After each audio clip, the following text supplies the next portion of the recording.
Olá, meus amigos, sou eu novamente, o professor Gessé Cortez, tá bom? Vamos para o nosso sexto tempo, nosso último tempo da sexta-feira, tá?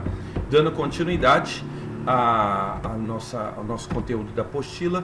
Abra lá a apostila na página 151, né? 151, para a gente dar continuidade. A página 151 teve exercício, nós fizemos na última aula, né? E agora você já pode abrir, deixar aberto para você acompanhar na página 152. Aí eu já não vou fazer a leitura, porque senão vai ficar cansativo, né? Então, vamos lá, então? Vamos imediatamente ao tópico, né? Que é a respeito do quientismo. O que é isso, quientismo? O quientismo ele vai ser dividido em duas partes, tá? O quientismo vai ser a literatura produzida nos anos de 1500. Essa literatura produzida em 1500, ela vai ter duas vertentes. Primeira coisa que você não pode esquecer, ela não pode ser considerada uma literatura brasileira, tá? Até porque o conceito de Brasil ainda não existia. Na verdade, esse conceito de Brasil, ele só vai se consolidar em 1822, claro, com a independência do Brasil. Há quem diga que foi na grande batalha de Guararapes, quando os povos aqui da colônia, né, os chamados portugueses aqui do Brasil, se uniram com escravos, com índios, né, com mulheres, tá bom? E aí eles expulsaram os holandeses do Brasil, mas isso já pelos idos de 1600 e alguma coisa. Agora em 1500, o que nós tínhamos? Nós tínhamos um país de tupiniquins, nós tínhamos um Portugal que já havia estabelecido a rota para as Índias e que agora queria provavelmente uma nova rota. E aí a gente vai ficar com a narrativa do governo português que diz que eles estavam procurando, Cabral deu uma virada na esquerda ali, né, na direita, supostamente para encontrar um novo trajeto para as Índias. E aí supostamente dá de encontro, aí dizem que Cabral achou que se tratava das Índias e falou, os índios, né? Muito bem. E aí, em 1500, nós temos aqui uma literatura que ela é inaugurada com um camarada chamado Pero Vaz de Caminha. Como eu disse para vocês, as naus elas saem de Portugal no dia 9 de março de 1500, 9 de março. E elas vão chegar aqui, vão fazer o primeiro avistamento, né? E vão chamar aí o morro de Monte Pascoal, porque era um domingo de Páscoa. Vão chegar no dia 22 de abril de 1500, né? Mais de um mês. E aí também tem a história que uma das naus se perderam, tá? Uma das naus se perdeu. No caso, uma delas, né? Veio a tempestade e aí não se teve mais notícia. Uma embarcação inteirinha se perdeu, das 17, se não me engano. Vamos para o mérito da questão? Vamos lá. A literatura de informação corresponde aos textos de viagem escritos em prosa e fazem parte do primeiro movimento literário do Brasil, chamado de quientismo, que é uma literatura que a gente vai marcar de 1500 a 1601, que é a hora que nós vamos coincidir com um movimento europeu chamado de Barroco, mas isso é para o próximo semestre, tá bom? Recebem esse nome, pois são textos, né? Esse nome, pois, são textos de caráter informativo, tá?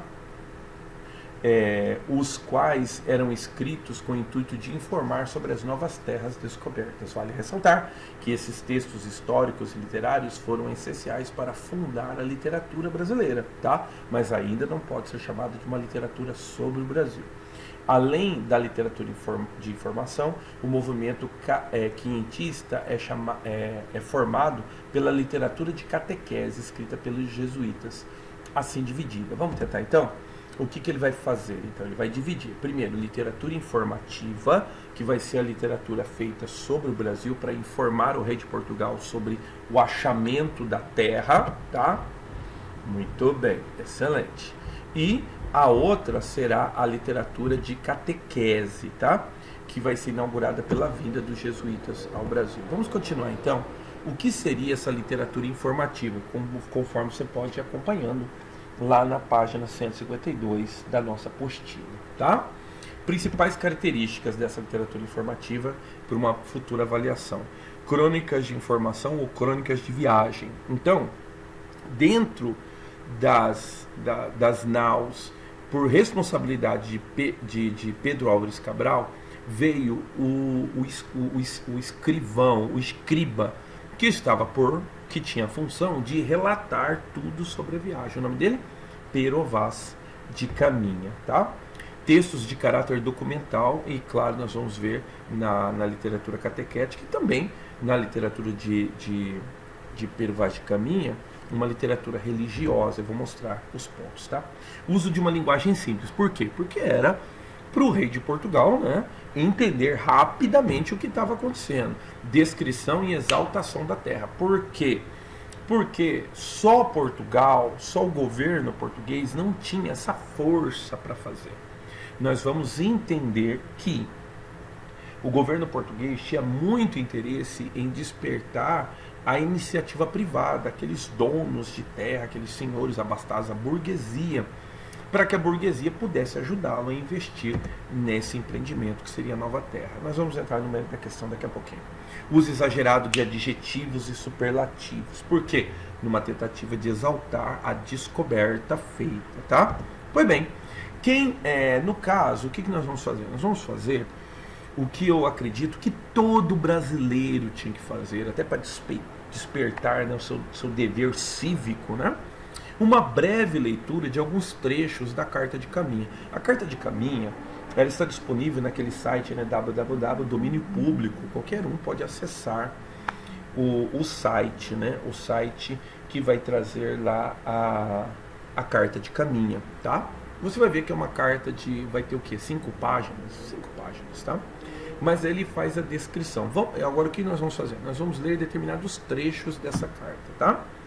Vamos lá. Senhor, posto que o capitão mor desta vossa frota, e assim os outros capitães escrevem a vossa alteza, a nova do achamento dessa vossa terra, que ora nessa navegação se achou. Não deixarei também de dar disso minha conta a vossa alteza, assim como eu melhor puder, ainda que para o bem contar e falar, o saiba pior que todos fazer. Então você vê que Caminha tem uma determinada humildade, né? Então ele faz a apresentação, falou que cada capitão vai fazer o relato, mas ele vai fazer o relato dele, saiba pior que todos fazer. Quer dizer, eu sou o menorzinho, pequenininho. Por quê? Porque também tudo é um jogo político, tá? Então a ideia é cair nas graças de El Rei, para que ele possa mais tarde pedir os seus favores, tá? Pois bem, mais um trecho. Neste dia, a horas de véspera, houvemos vista de terra, primeiramente, de um grande monte, muito alto e redondo, e de outras serras mais baixas ao sul dele, e da terra chã, em grandes arvoredos. Ao monte alto o capitão pôs nome, o Monte Pascoal, e a terra de Vera Cruz. Conforme o relato, né? Talvez, provavelmente, deveria ter todo um teatro em relação à terra, porque supostamente ele pensa ter achado uma ilha, por isso o nome Terra de Vera Cruz. O monte se chamou Monte Pascoal porque era domingo de Páscoa, tá? E eles fizeram o achamento das árvores, né, da terra. Então veja bem, houvemos vista de terra, primeiramente de um grande monte, tá? Muito alto e redondo, e de outras serras mais baixas ao sul, terra ao sul, e da terra chã em grandes árvore, irmão. Não sei se você já teve a oportunidade de viajar ao litoral do Brasil, mas em especial nesse litoral da Bahia. E aí eu citaria também litoral de São Paulo, litoral do Rio de Janeiro, litoral do Paraná, tá? A Serra do Mar, que é talvez a primeira, né? O primeiro contato, a Mata Atlântica, né? Que é o primeiro contato de selva, de mata virgem, logo ao litoral, ela é muito monstruosa. Por exemplo, recentemente eu tive a oportunidade de ir a São Sebastião, litoral de São Paulo.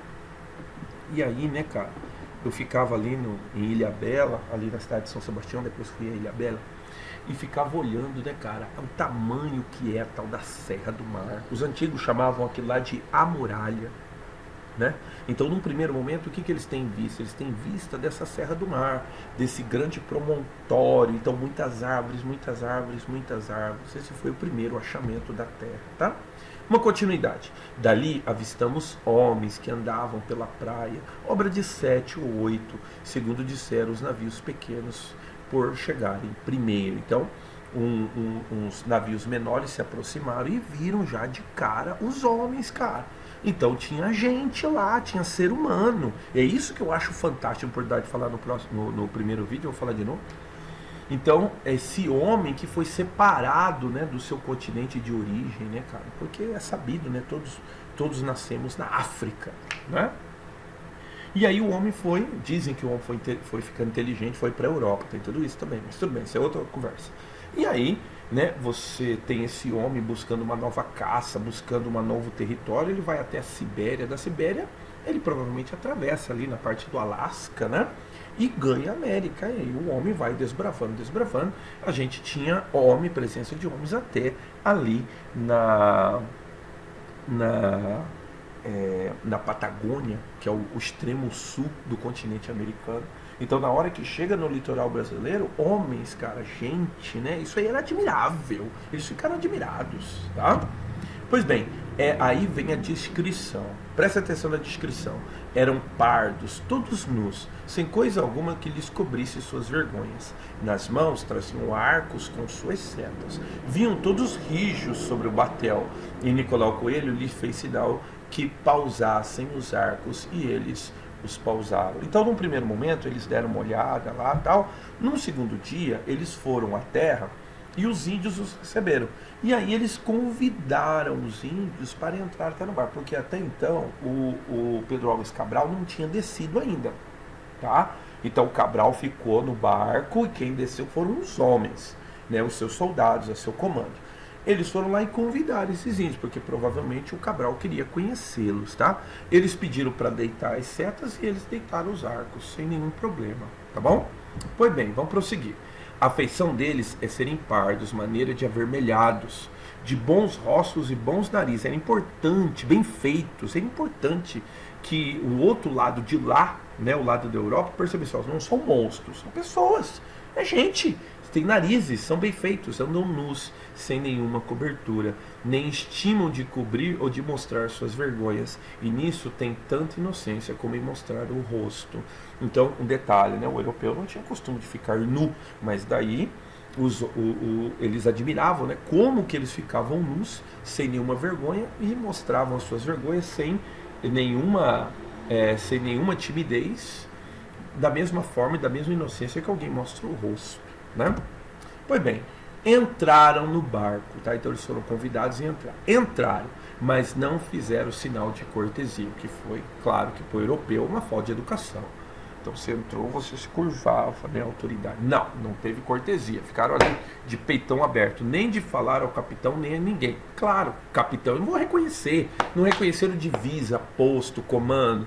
Porém, um deles pôs olho no colar do capitão e começou a acenar com a mão para a terra e depois para o colar, como nos dizendo que ali havia ouro. Aí, vocês me dão licença, porque eu quero fazer minha crítica à carta, né? Por quê? Porque a carta, ela tem um objetivo. Qual que é o objetivo? É incentivar os que fossem ler essa carta, que na terra poderia ter ouro. Então, o Cabral estava com um colar, diz a lenda, que era um colar grosso de ouro. Porém, um deles pôs o olho no colar do capitão e começou a acenar com a mão e para a terra. Me perdoe aqui, ó, vou encenar aqui. O índio diz que viu o colar, olhou para o colar, fez sinal para o colar assim e fez assim, ó. Tipo assim, o que você está usando ali, ó, tem, ó, entendeu? Como sinal que ali houvesse ouro. Também olhou para o castiçal. Vou perguntar, onde é que índio viu castiçal, irmão? Lá índio vai reconhecer castiçal. Mas para o escritor da carta era importante passar essa ideia de que haviam riquezas lá. Dá uma olhada no castiçal. Também olhou para o castiçal de prata. E assim mesmo acenava para a terra. Mesma coisa. Mostrou o castiçal e mostrou na terra, assim, ó. Entendeu? Novamente para o castiçal, como se lá houvesse prata. Por quê? Para a iniciativa privada ter a coragem, ter a ousadia, né? De ajudar em... Bom, gente, vamos lá tem ouro, velho.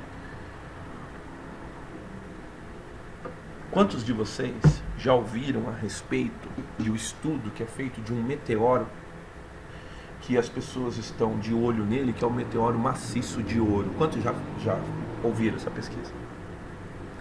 Se você marcar, deve ter gente uma hora dessa pensando, cara, em criar um foguete para ir lá buscar. Tanto é a nossa fixação, né, cara, pelo ouro.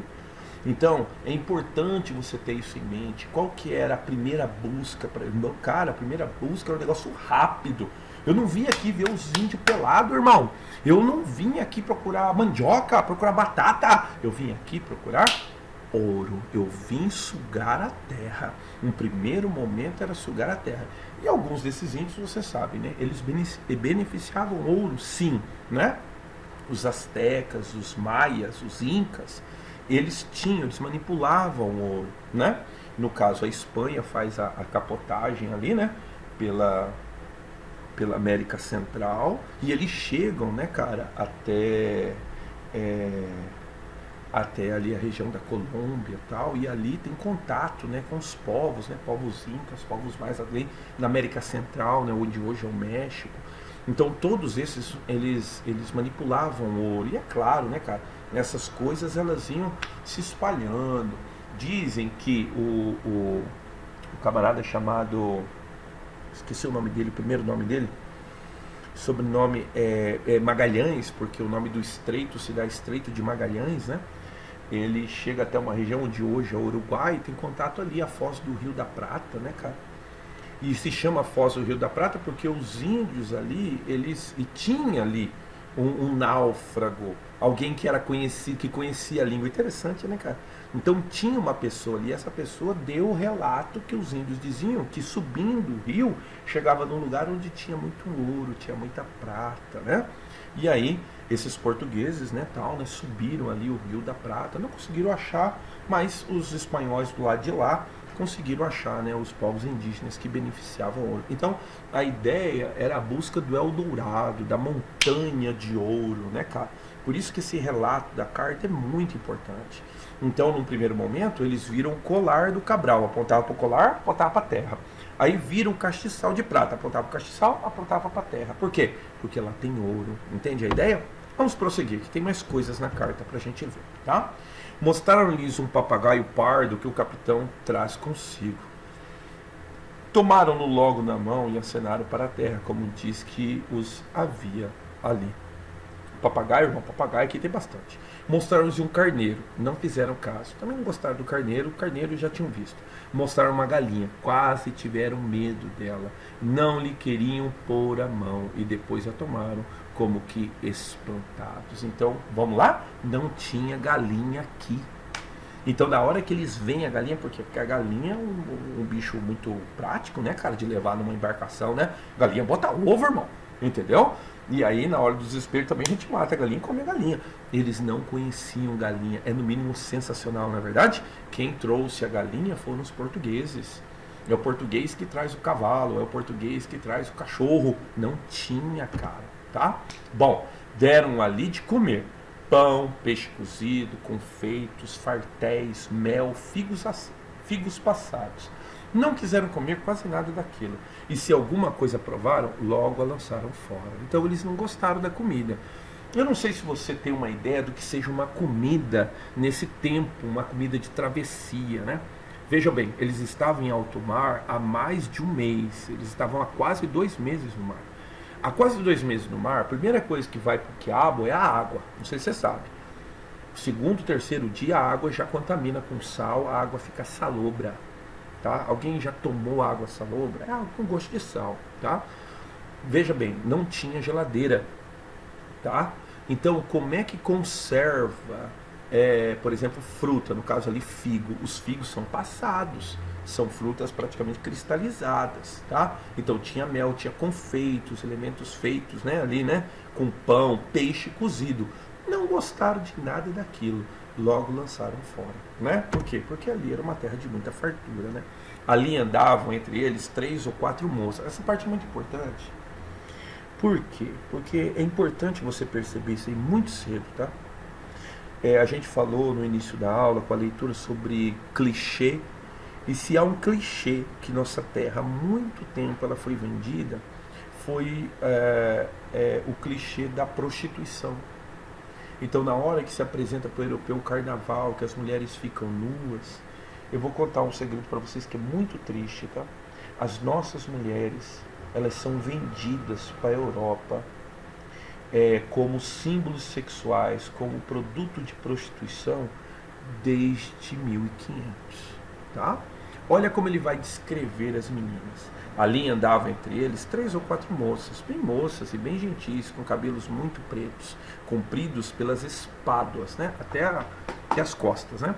E suas vergonhas tão altas e tão cerradinhas e tão limpas das cabeleiras que, de as muito bem olharmos, não tínhamos nenhuma vergonha. Então, era importante vender a beleza da mulher. Por quê?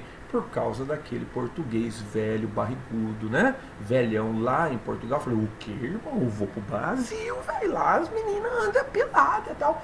Para justamente trazer iniciativa privada, para que esse tarado português trouxesse também dinheiro, tá? É triste falar a respeito disso, mas era um dos motivos da carta. Então a carta descreve com detalhes as meninas, tá? Por quê? Uma intenção de vender, né? E assim, de carnaval em carnaval, de Big Brother em Big Brother e de tantos programas que eles inventam, as nossas filhas, as nossas mulheres são vendidas para o europeu como moeda de prostituição, como elemento de prostituição. A prostituição é vendida nesse país há muito tempo, tá? Eu não sei se você já ouviu histórias assim, mas alguém que muda para a Europa não pode falar que é brasileira, porque se falar que é brasileira, né, pode ser motivo de assédio, etc, etc. São coisas, meus amigos, que só vocês podem mudar, tá bom? Rejeitando, por exemplo, programas como Big Brother, rejeitando, por exemplo, né, isso que às vezes se mascara, né, como cultura popular, mas na verdade é uma tentativa de venda de sexo, venda de prostituição. Só para a gente raciocinar um pouquinho, tá? Esses teores continham na carta, desde 1500, tá bom? Muito bem. Então vamos prosseguir. Ao domingo de Páscoa, pela manhã, terminou o capitão de ir ouvir missa e pregação naquele ilhéu. Eles achavam que era uma ilha, entendeu? Enquanto estivéssemos à missa e à pregação, seria na praia outra tanta gente, tá? Pouco mais ou menos como a de ontem, quer dizer, os índios, né, eles se espalhou o negócio, cada vez ia aglomerando mais índio para vê-los, né, com os seus arcos e setas, o qual andavam folgando e olhando-nos, sentaram-se. Então eles foram lá ver, né, a missa, cara. O que melhor e muito melhor informação da terra dariam 2 homens destes degregados que ali deixassem. Então veja bem, muito importante isso dizer, tá? Lá já vieram os degregados. O que eram degregados? Eram homens condenados, muito provavelmente porque tinham dívidas, porque eram ladrões, etc, etc. E existia naquela época a pena do degredo. O que era a pena do degredo? Você mandava lá, ó, a gente não quer você aqui, some daqui. Aí mandava o cara embora. No caso, esses homens estavam para ser degredados em qualquer terra que o capitão achasse melhor. Como eles encontraram ali essa ilha, supostamente, essa terra que chamam de Terra de Veracruz, então esses homens seriam os degregados, tá? Seriam os homens que seriam deixados ali. Então, desses 2.000 homens que chegaram aquele 22 de abril, 2 seriam deixados aqui, tá?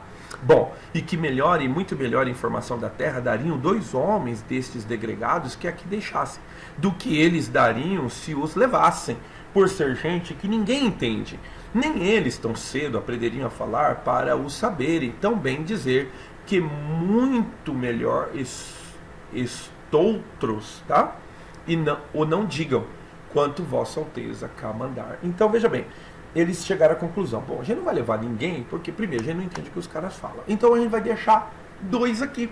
Vamos deixar 2 aqui, e daí na hora que mais pessoas chegarem, essas pessoas vão dar informação sobre a terra. Esse era o plano, tá? Parece-me, gente, de tal inocência que, se homem os entendesse e eles a nós, seriam logo cristãos. Vê, existe também como é que eu vou dizer? Um esforço, necessariamente, de convencimento do rei a respeito da pregação do evangelho. Se você é católico, se você é evangélico, você já ouviu essa frase, que a gente tem que pregar até os confins da terra.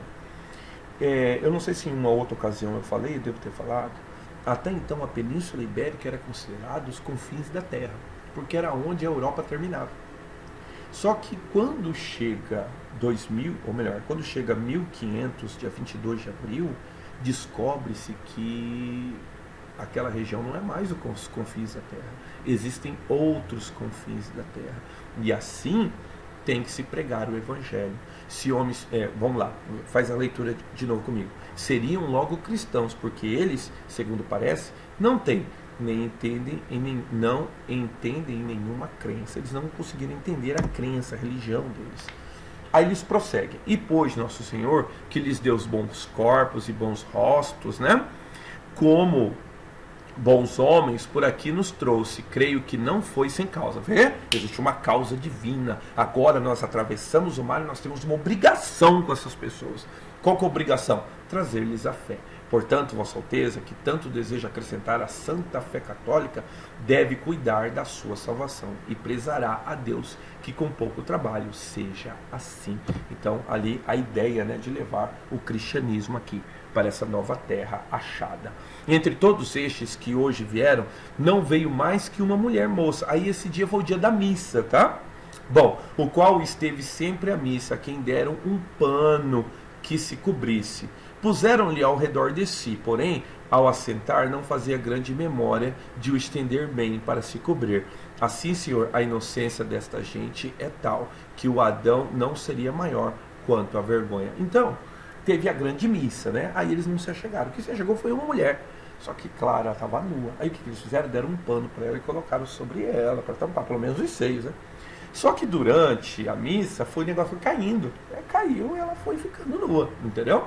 E aí ela se esquecia do pano, o pano foi parar na cabeça e tal. Então ele falando a respeito da inocência, né? A inocência dos índios, tá bom? Pois bem, aí ele vai fechar a carta, tá? Creio, Senhor, que com estes 2 degregados ficam mais 2 grumetes que esta noite se saíram desta nau no esquife fugidos para a terra. Tem essa história também, tá? Então, existem 2 que estavam destinados ao degredo, que já estavam condenados para que na hora que o capitão quisesse, ele deixar em qualquer lugar. Não, leva esses 2 e deixa em qualquer lugar, esses 2. Só que à noite, 2 marinheiros fugiram. Os marinheiros disseram, você é louco, irmão, vou fazer essa viagem nada, velho, vou ficar aqui. Pensa, eles viram aquela terra, apenas na Bahia, Porto Seguro, viram aquela terra, aquela praia, coisa linda, né? Comida, tudo, eu vou viajar. Caramba, irmão. Meus amigos, nunca tivemos conta do que foi feito com esses homens. Se eles foram comidos, se eles envelheceram, não sabemos. 2 homens fugiram, tá?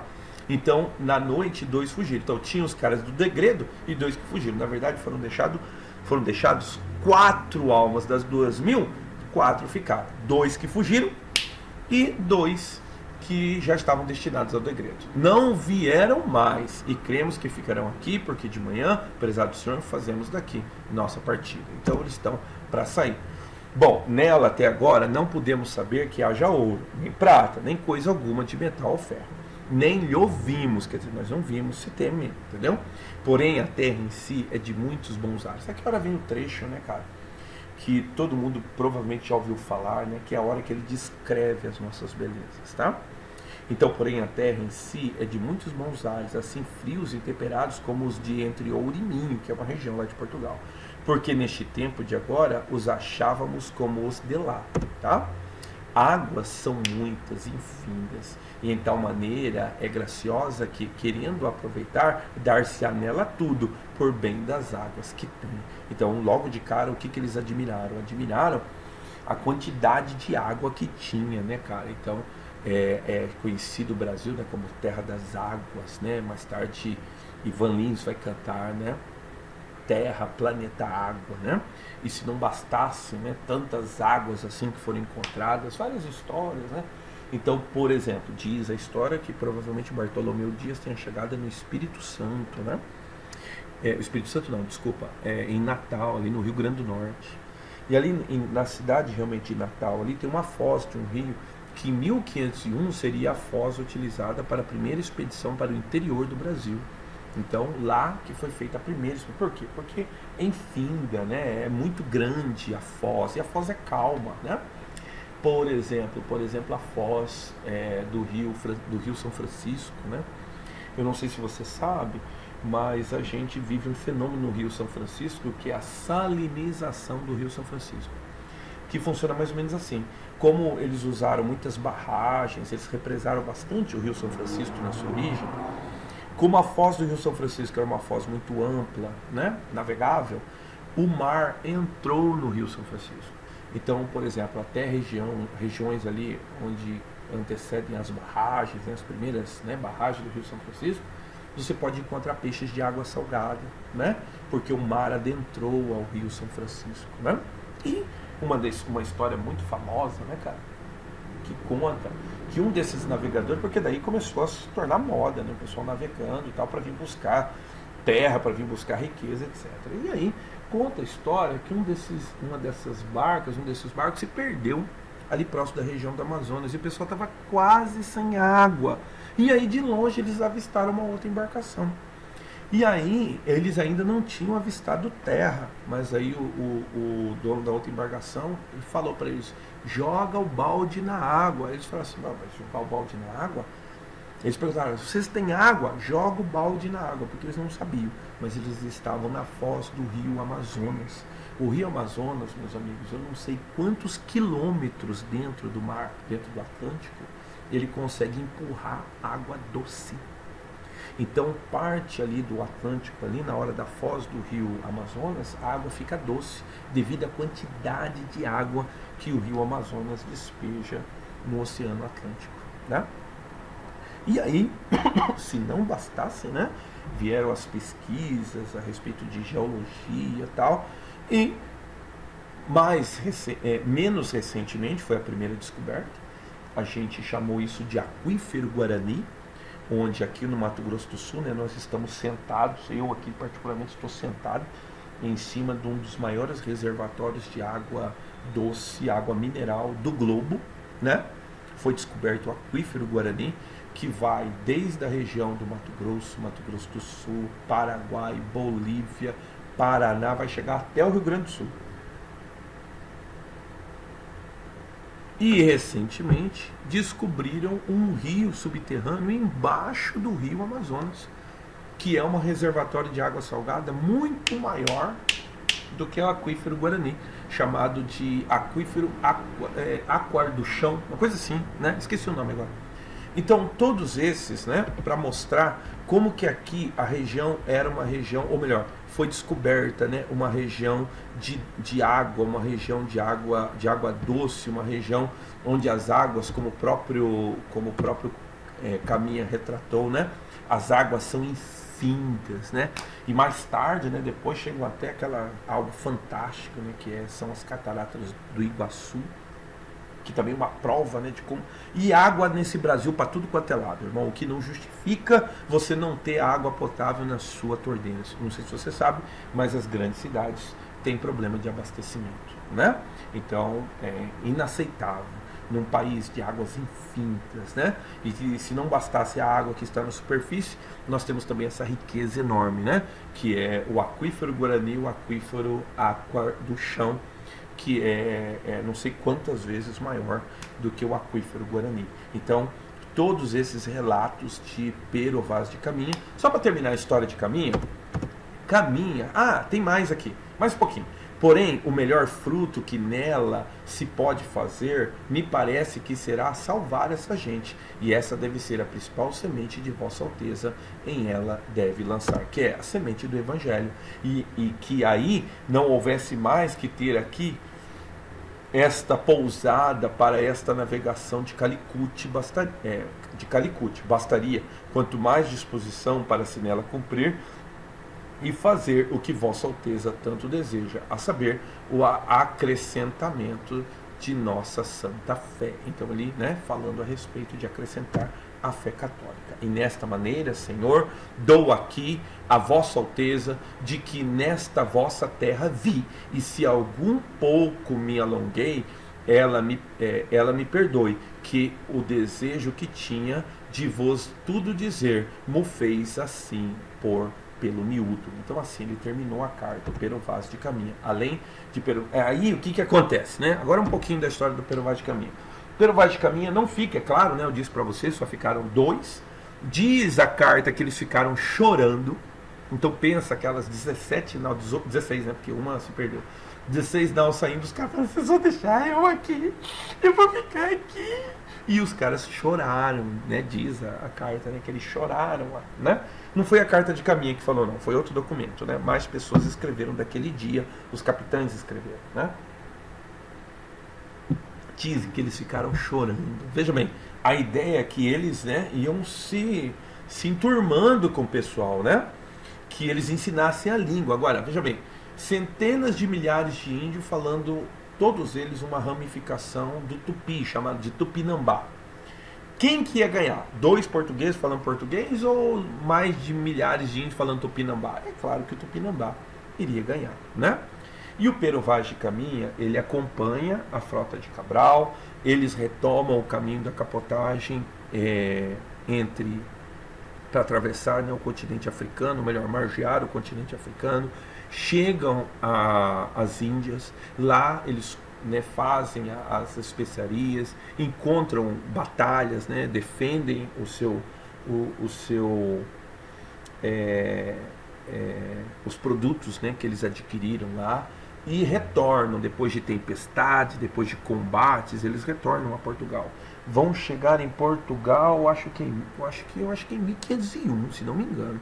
Pois bem, a viagem demora mais de um ano.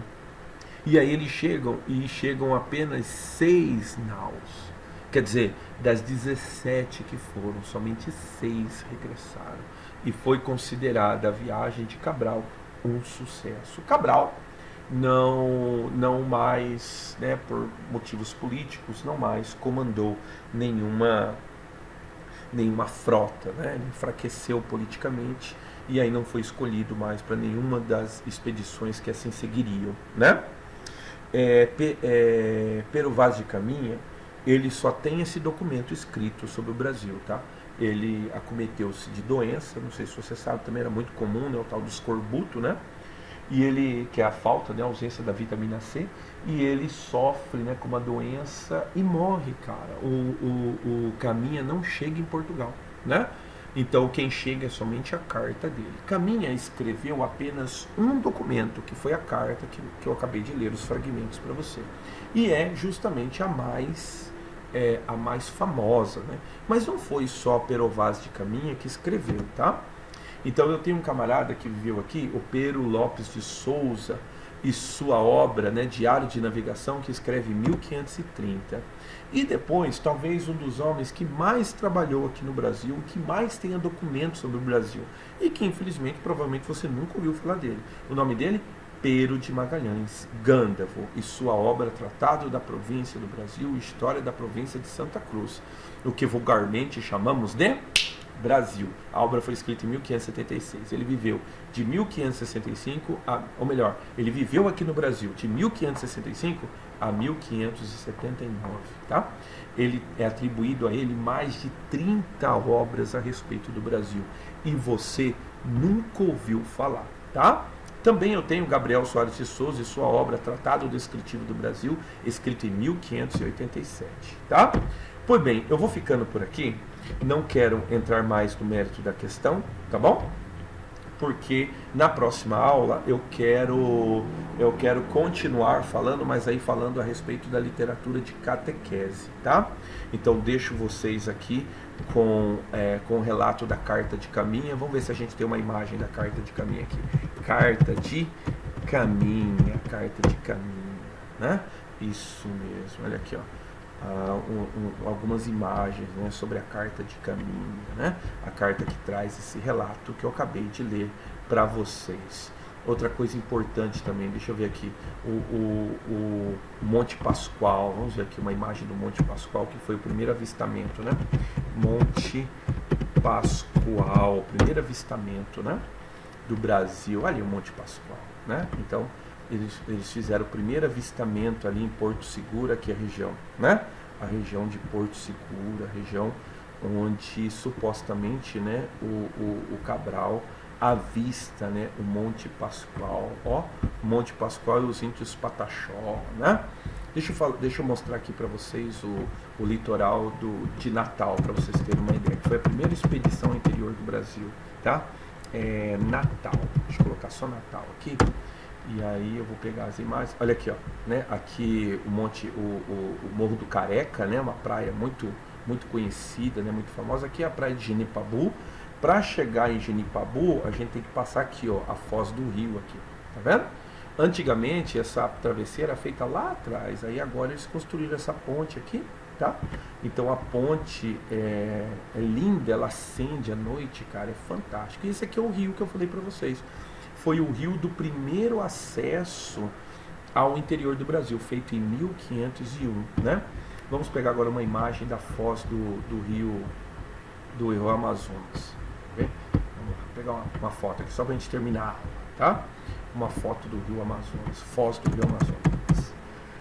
Foz do rio Amazonas, né? Onde é aquela história que eu contei para vocês, né?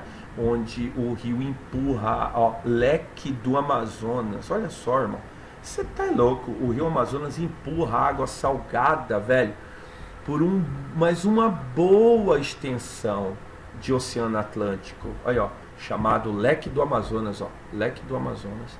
Então aqui a gente tem uma região, e aí os camaradas, antes de avistar a terra, já tinham acesso, né, à água salgada, né? Então as águas, né, que são infindas, né, que tudo dá, né? Vamos ver se eu consigo aqui um mapa do aquífero, né?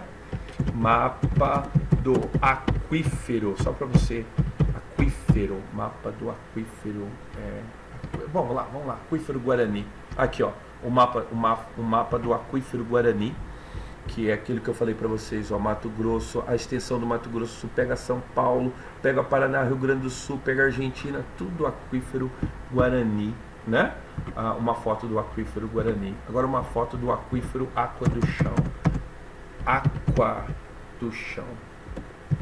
Do Chão, acho que é assim que escreve. Aquífero Água do Chão. Opa, água, cadê aqui? Aquífero. Aquífero. Aqua, acho que é aqua mesmo, aqua do chão, aí ó, aquífero, aqua do chão, olha ó, você tá louco, irmão, olha o tanto, velho, porque o aquífero, aqua do chão, ele é alter do chão, desculpa, falei errado, ele é maior em capacidade de água, tá? Então aqui nós temos 45 mil quilômetros quadrados a capacidade, né? E aqui o maior do mundo, né? Que é o aquífero alter do chão, que no caso ele é o maior em quantidade, são 85 mil quilômetros cúbicos de água, né? Então o dobro praticamente, né? Quase que o dobro do aquífero Guarani. O aquífero Guarani é maior em extensão, o aquífero do chão é maior em quantidade de água. Tá bom, fica aqui alguma coisa para enriquecimento da nossa aula, tá bom? Um abraço, meus amigos, e até semana que vem.